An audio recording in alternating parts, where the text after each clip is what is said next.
بسم الله الرحمن الرحیم. السلام علیکم ورحمت الله وبرکاتو. د روژې مقدس میاشت ده او په دې میاشت کې یقینا هر یو انسان ته پکار ده چې د بل مسلمان ته د تکلیف ورکولو نه د ځان وساتي او څومره کېږي د اخلاص سره د الله په دربار کې عبادت دی وکړي شي. نن سبا په معاشره کې یقینا خفګان دی نه کوي، خو زمونږ علماء کرام په دغه طبقه کې حسد او بغض او کینه او یو بل سره ضدبازي دا ډیر زیات دی.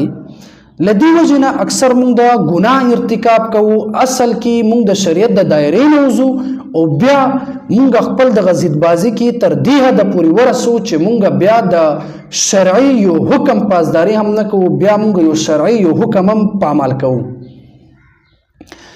د روژې په دغه میاشت کې په لاوډ سپیکر باندې تفسیر او ترجمه کول یقینا عموما که تاسو وګورئ په یو کلي کې پنجپریانه موسیږي او دیوبندیانه موسیږي، نو اکثر مولیان د خپل د دواړه د یو بل سره د ضد او د عناد او د بغض او د کینې په بنیاد باندې یو بل سره د ضد په بنیاد باندې په لاوډ سپیکر باندې ترجمه کوي. او یقینا زما د سترګو د لیدو حال دی، ما په خپل مشاهده کړې ده چې یو مولا ته به مخامخ 4-5 کسان ناست وي او هغه په لاوډ سپیکر باندې تفسیر او ترجمه کوي. نو یقینا دا اسلام او په دین او په شریعت او په فقه حنفیت کې دا ناجایز ده. دا د علماء دیوبند د مزاج خلاف دی. کم کس چې د علماء دیوبند د مزاج خلاف کار کوي او خپل ځان ته د علماء دیوبند نسبت کوي، یقینا دی علماء دیوبند سره تعلق بنوي.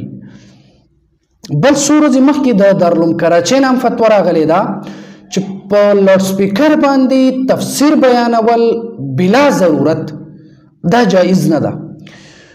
اوس یو خو دا ده چې د قرآن مجید تلاوت کول هم ناجایز ده په داسې صورت کې چې ستا د تلاوت له وجې نه یو انسان خوب خرابیږي یا ستا د تلاوت له وجې نه د یو انسان په ذکر کې خلل واقع کیږي.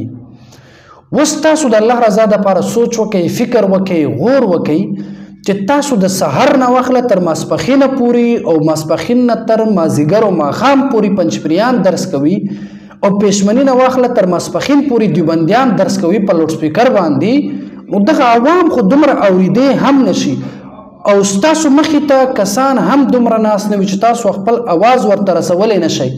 نو یقینا دا بالکل ناجایز ده. دغه شان کول دی کې د مسلمانانو ته ډیر زیات تکلیف دی او مسلمانان ډیر زیات په عذاب کې مبتلا کیږي او مسلمانانو ته دی کې ډیر زیات نقصانات وي. چرته کور کې به مریض وي، بوډاګان به وي، ماشومان به وي، اوده به وي، زنانه به چرته خپل کارونو کې مصروف وي او تاسو به ورله دا دماغ خورئ.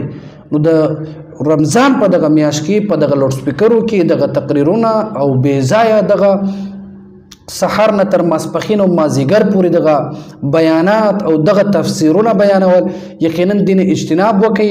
او په کومه محله کې چې دغه شانتي عالم او مولا په لاوډ سپیکر باندې درس کوي او هغې په وجه باندې خلک ډسټرب کیږي، هغې په وجه باندې خواشه نږدې په اسکولونو کې دغه ماشومانو په دغه سبق باندې اثر پرېوځي یا نږدې خواشه په مدرسه کې دغه بچو په دغه سبق باندې اثر پرېوځي یا په کورونو کې دغه اواز د وجې نه د چا خوب خرابیږي یا مریضانو ته تکلیف وي، نو بس دغه محلې والا ټول را جمع شي او دغه عالم صاحب ته دغه لاوډ سپیکر بند کړي.